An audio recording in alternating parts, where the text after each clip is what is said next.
Hi, everybody, and welcome to our Little Italy of LA podcast. I'm your host, Deborah Zara Kobylt, and joining me is Andrea Landi. Thanks for being here, Andrea.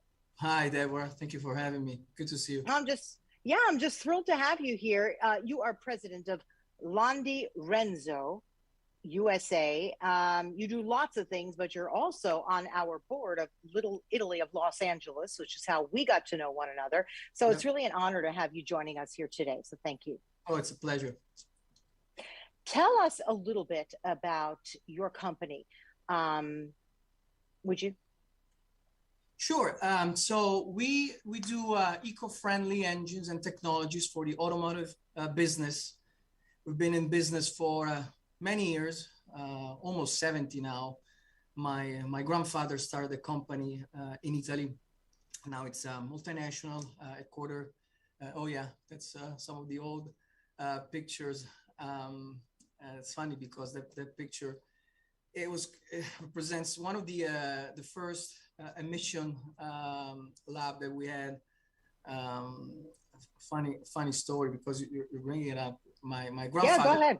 Started the company with my grandmother. He was a self-taught engineer, and during the World War, there was shortage of gasoline, so they were thinking about alternatives to gasoline, and he had come across through his brother, who was much older than him, this technology of natural gas as an alternative, and so he started open up his company and started to design new components that actually are still used today. And the two main drivers were the main driver back then was it's cheaper, so natural gas is cheaper than gasoline. But another driver that to him was very important was it's good for the environment. So wow. So my dad always told me about these arguments between him and my grandmother, where they were, during the first marketing campaign, advertising campaign, like, brochures and things like that. She was always putting, okay, it's you're saving money, it's good for your pocket. And my grandfather always wanted to add, and it's good for the environment, no pollution. And she was always like, who cares? What are you talking about? Nobody cares. And this was back in the early 50s. So it was really a pioneer of the eco-mobility, so to speak. And so been around for many years. Now it's a publicly traded company, headquartered in Italy. We have companies all over the world, including Landi Renzo USA. We've been here in Torrance, in the South Bay area for almost 12 years now. And so globally, our core business is natural gas, renewable natural gas engines and technologies, and hydrogen fuel cell, which is something that it's kind of a new to the automotive business. And mainly passenger car globally, although here North America is almost strictly commercial vehicles, buses, delivery vehicles, and so medium heavy duty. You said hydrogen and natural gas vehicles, and not so much here in the US with passenger cars, right? Why would that be? Is it just tough to get that going here? Explain that. It's just, again, different market. Historically, gasoline has always been relatively cheap, at least compared to the rest of the world. Now, actually now it's pretty expensive. Prices have been rising, but so that's, people, consumers, they haven't really thought about alternatives.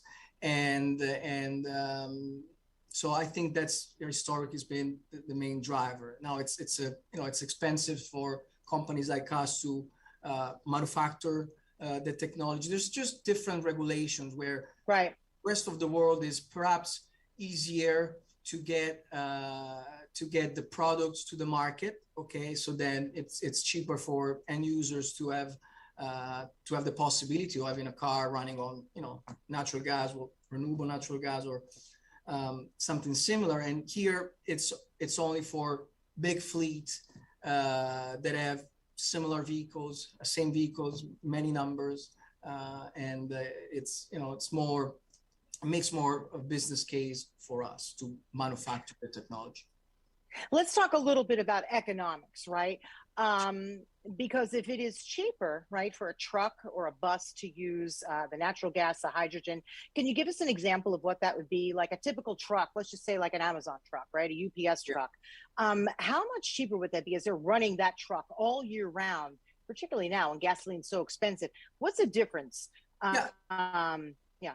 In terms of the fuel itself, natural gas normally is like 40% cheaper. So I mean, you can understand it's for companies like Amazon, the UPS, they do more than 100,000 miles per year. There's a big saving.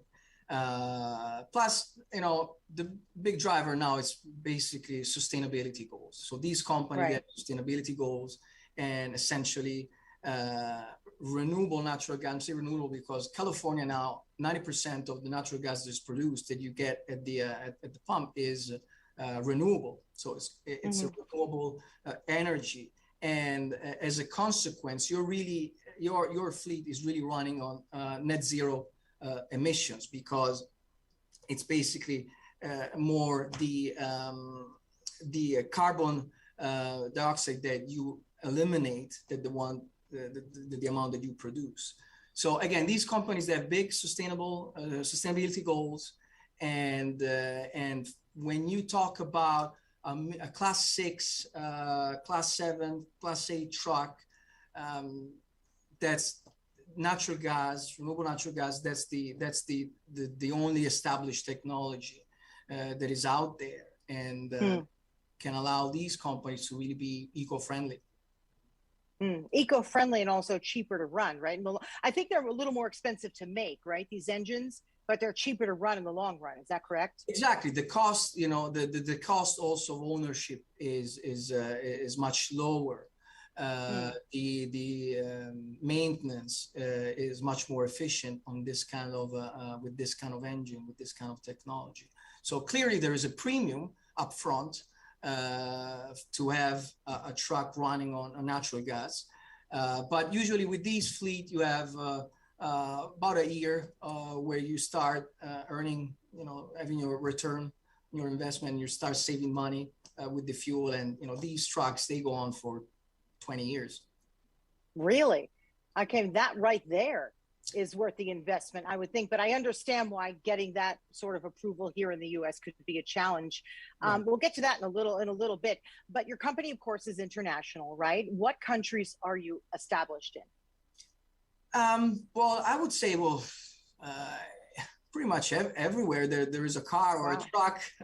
So we're a global company, and this was one of the things that really separated us with the competition at the beginning. We started working with Mitsubishi in Japan in the early 60s, and that really at that time was a small company. My grandfather was still alive, and but that really opened up many possibilities. I'm saying I wasn't even born, but we became more and more involved with the automotive industry, with the OEMs. So innovation has always been really the core of our business.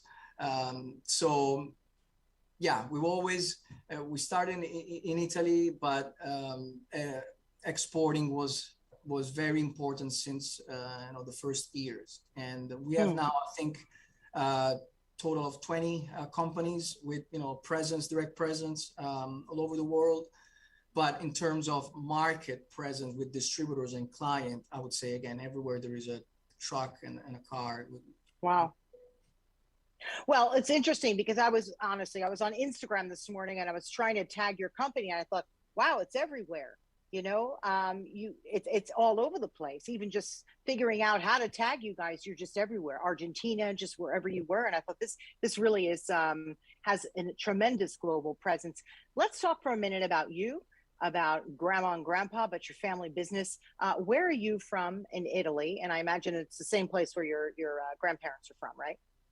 Exactly, yes. My hometown is Reggio Emilia, which is more famous in the world for the Parmigiano Reggiano than for what we do. But so Reggio Emilia is northern Italy. in this area also called the Motor Valley, because there are many companies involved in the automotive business. Ferrari, Lamborghini, Ducati, and many companies involved with the powertrain, automotive components are there. So it's a small area where there's, everybody loves cars, loves engines, and so yeah, an hour south of Milan.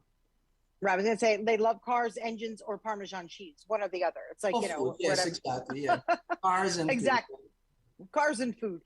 Tell me about Grandpa. Now, he was self-taught, isn't that correct? Did he attend university, or did he learn all this on the job? He learned everything on the job. Yeah, he was always very passionate about engines and cars. His older brother, had a workshop, and he's the one who exposed him to this technology, natural gas technology, and they started together.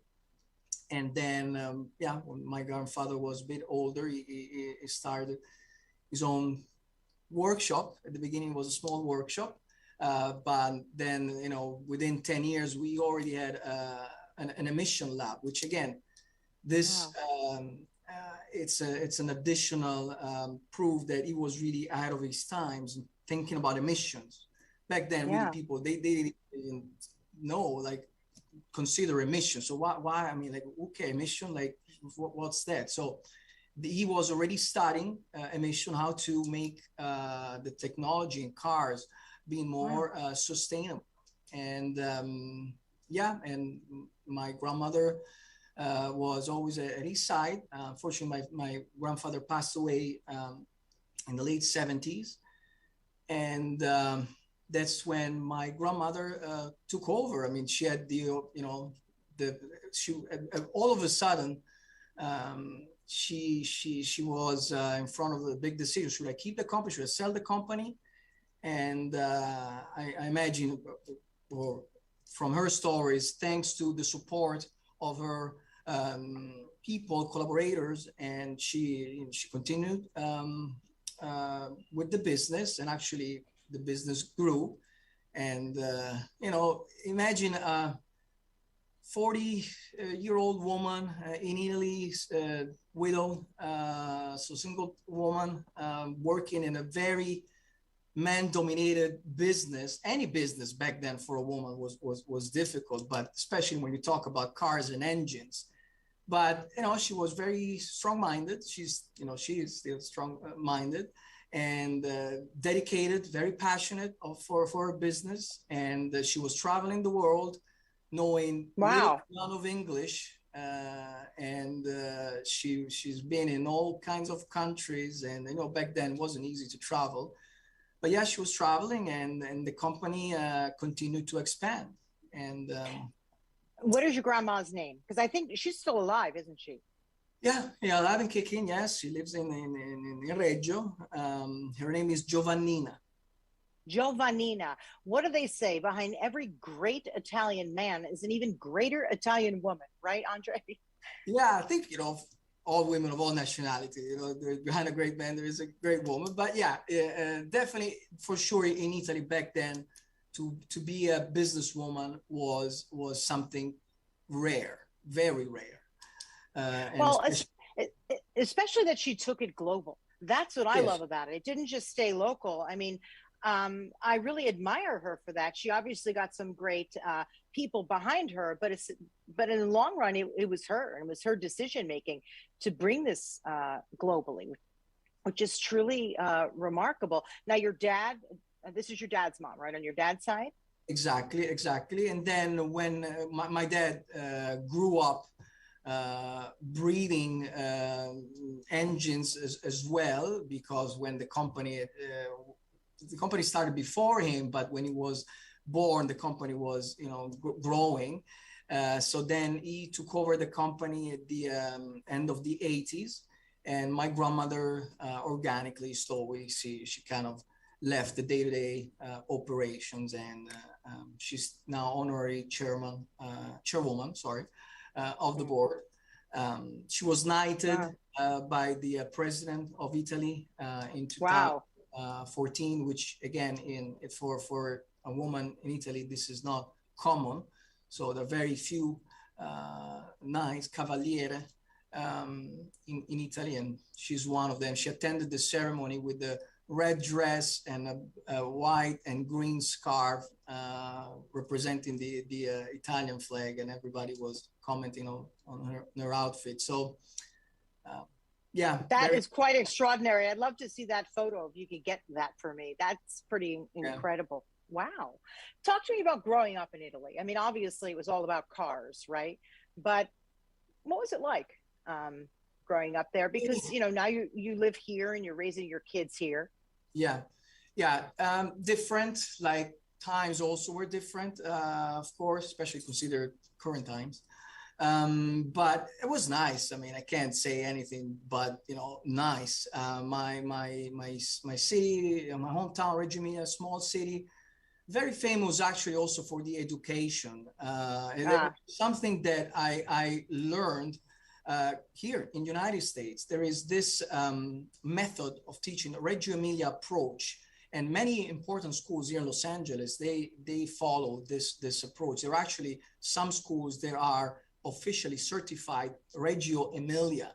What is that? What is that for people who don't know what that is? It's basically this method that let kids really be free to express themselves without really be boxed into, okay, you know, you got to do math, you got to do art. So, you know, and especially for kids in preschool, where, you know, they let the kid free to express himself the way he wants. So if he wants to draw, let him draw. If he wants to sing, let him sing. You know, basically this is the foundation of this method. And I discovered I've always known that there were a couple of preschool famous in my hometown where, you know, kids from outside my city were coming, but I didn't know how important it was until I came here and I started to do, you know, the interviews and the research for the schools, when, you know, the teachers or the administrators, they learn about me being from Reggio Emilia. Oh, really? From Reggio Emilia? I've been there for training. I said, really? Wow. Wow. So that's interesting. I didn't know that myself. I really didn't. Yeah. And so good education, good education, and good environment, good food for sure. And so yeah, it was nice growing up. I'm lucky because where my hometown is close to the mountains, close to the sea, so we would go skiing pretty easily, or go to, you know, seaside on the weekends. So yeah, that was well, just like we do here, right? I mean, you can ski in the morning, and you can go to the beach in the afternoon, or vice versa, which I love about living here. So you came to the U.S., specifically LA, right, to run the U.S. division of the company. Right. You're also involved over at UCLA, right?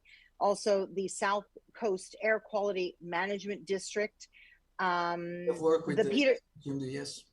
Yeah, and the Peterson Auto Museum. I love that. Tell us about what you do with each over at UCLA and the air quality, and of course the Peterson. Yeah. Everybody loves the Peterson. Yeah, with Peterson, I've known Terry, the director, for many years. Great man, great friend. Oh yeah. He had been involved in my industry with some companies, so that's how I met him. One of the first people that I met when I moved here, and we always stayed in touch. He's very passionate about MotoGP, motor racing, and I'm too. Being from the Motor Valley, so we've been to a couple of races in Austin. So and when they reopened the Peterson, when he took over, they had a dedicated section for alternative fuels, for eco-friendly technologies, and we partnered with the Peterson, and it was, you know, great experience. And yeah, I love every time I go there. My kids love it. So it's a great environment for really everybody. Great cars and great technologies. And go ahead. Also, what do you do over at UCLA? What do you do there? So Because I know you're involved in their yes, environmental and the Institute of Environment and Sustainability, right? exactly. Like, what is that? Exactly. So as a company, we've always tried to really stay close to the academic side of our industry. We actually have our own corporate university, Landi Renzo Corporate University, which functions as a proper academy where we have programs dedicated to the eco-mobility. It's dedicated for training for our own technical people, for our own employees, but also for students and people that are interested in the eco-mobility from all over the world. So we have classes and with students that they log in from literally all over the world. So this is something that it's always been in our corporate philosophy to really stay close to the academics. And the corporate university actually won the award a few years ago in Philadelphia for, it's kind of like the Academy Awards for Corporate University. We were together with Coca-Cola, MasterCard. So thanks to this corporate university, we have many partnerships with many important universities. UCLA has a very important institute, the Institute of Environment and Sustainability. So since the beginning, we've had workshops together with the institute, classes. Our goal was to really create a class, a certificate program, something dedicated to the eco-mobility, which is something that is not, you don't have it. It's not like a normal program in colleges. I think. Right, I understand. Yeah. To do so, we've been talking to them about creating something like this. So that's our connection with the with UCLA and the Institute of Environment and Sustainability, and they do great things.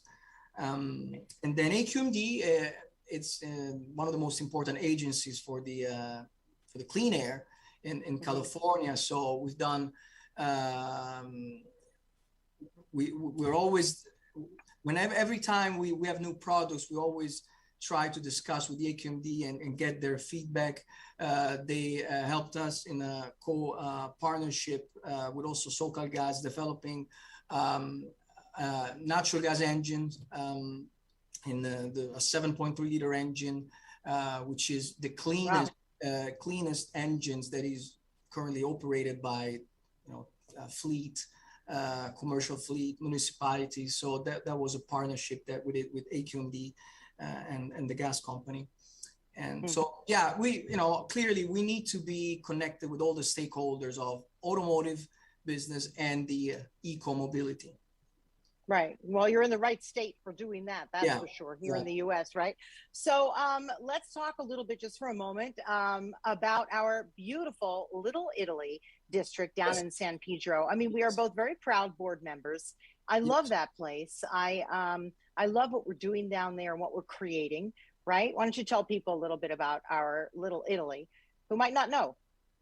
Yeah, exactly. So Joe Buscaino, the president, I believe, of the board, or at least the chairman, honorary chairman, but the one who really started with this idea of Little Italy, contacted me a few years ago before we established Little Italy. And when he started telling me about this idea, I jumped on board immediately. I loved it. I really love the idea. It's true that Los Angeles, being so spread out, there is a big Italian community that people don't really know it exists. So I think it's a great idea to really bring more awareness to this Italian community. I think the location is great. San Pedro is personally, I think is underperforming as a location. Okay, I think he has a great downtown with an old town feel, and I think it's perfect to recreate to create a Little Italy. Also, obviously considering the history of Italians living in San Pedro. So yeah, I love the idea immediately, and I love being part of the board. I love to support it as much as I can, and I think it's fascinating. You know, we're building that piazza. We're right there by the waterfront, which is really stunning. And there's a lot of development that's going to be happening, which is what I love about it, with the Yeah. restaurants and the shops. And I think it's going to be quite a place as we continue to develop there. Now, before I let you go, let's talk a little bit about your wife. She's a former Miss Ireland. You have two children. Were they born here? Yes. They were born here. Do they get to go back and forth quite a bit to Italy? Because I do know it's so different when you're born here and your parents are from over there, right? I know, at least for me, I hardly spoke any Italian because my family decided to just speak English, although I'm sure you don't do that. You probably make sure that they know how to speak. But do they get to go back and forth quite a bit? Yes, at least once a year. Every summertime we go there. This year we're going also for Christmas. Okay. They love it. They love having friends there. Again, where I'm from, it's a small city, so they walk everywhere. Yeah. They get to cycle everywhere. It's very safe. Yeah. Obviously, they love being spoiled by grandparents. Like all grandchildren, and so yeah, they absolutely love it. They speak Italian. I always spoke to them in Italian since they were born. You know, they're sponges, so that, you know, for kids it's much easier than for adults. So yeah. And I know that your wife is involved in the fashion industry, but like sustainability fashion, right? We don't have to go too much into it because actually one day I'm going to interview her. But I find that really fascinating. You're both in the sustainability business, but you do automobiles because of that. but yeah, coincidentally, yes. She was one of really the first people involved in fashion, really thinking about sustainable brands. She has worked with celebrities, and she was always pushing for sustainable brands. And she decided to establish a business, to create a business. So they were with her business partner, they're representing sustainable brands, and you know, business is going very well. Nowadays, sustainability, you know, whether it's cars, whether it's fashion, is really you know, hot as a topic, rightly so. And we have to, we have to do that. So yeah, they're representing, they're really stimulating even new designers towards creating sustainable clothing, whether it's clothing or accessories, everything sustainable. So yeah, that's our business. We have to preserve our planet. I love that. Before you go, Andrea Landi, please, what kind of car do you drive? I drive a German car. So I drive a German car. Yes, it's a Mercedes, German reliability. Okay, so you drive a German car. Is it what type of engine is it? Well, there isn't a natural gas. That's why, again, going back to what's available here in United States, unless you drive a pickup truck, which is not very convenient, it wouldn't fit in my garage. Yeah, and there isn't natural gas cars. There will be hydrogen fuel cell cars. There are currently hydrogen fuel cell cars. So hopefully there will be more and more. But yeah, for passenger cars, unfortunately, only in America, there isn't anything available on natural gas. There used to be, Honda Civic used to be a natural gas, but they're not doing it anymore. So only commercial vehicles. I get it. I drive a gas-powered car myself, because even just driving an electric car, I'm driving distances sometime, and I'm terrified about getting stuck in the middle of nowhere. So I fully understand. Yeah. Anyway, Andrea Landi, it's been such a pleasure to talk to you. I've really, really enjoyed it. I've been wanting to talk to you for quite some time. Anything you want to tell our audience before we let you go? No, I think, well, you know, we mentioned a little Italy. So unfortunately, we started right before the pandemic, and you know, everything was put on hold, and now everything is picking up.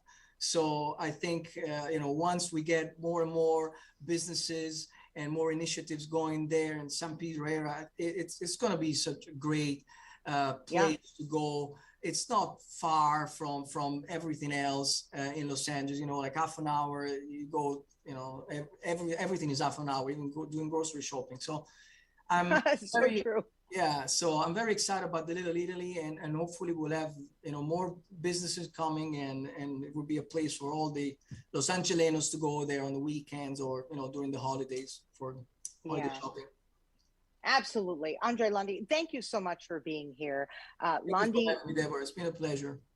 yeah, president of Landi Renzo USA. It's really been great to talk to you.